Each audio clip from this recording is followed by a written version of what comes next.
on tämmönen.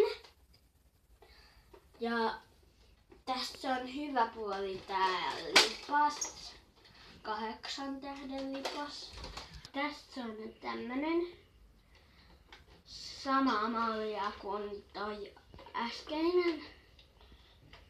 Ja tässä on myös hyvä puoli tää 8 tähden lipas. Ja sitten tässä on tämmönen vanha vesipyssy, jota mä nyt käytän aseena. Sitten on myös hyvä konari. Sitten tässä on tämmönen vanha vesipyssy myös. Sitten kun se meni rikki, niin mä tein siitä tämmösen. Sitten tässä on tämmönen 3 minipistoolia.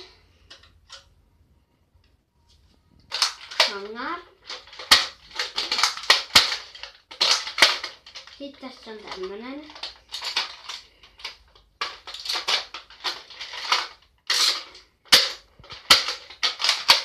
Sitten tämmöset kuulosuojaimet. Ja nää voi laittaa niinku korville.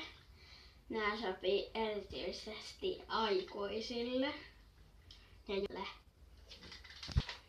tämmönen, jota ei saa ottaa kovaa tälleen.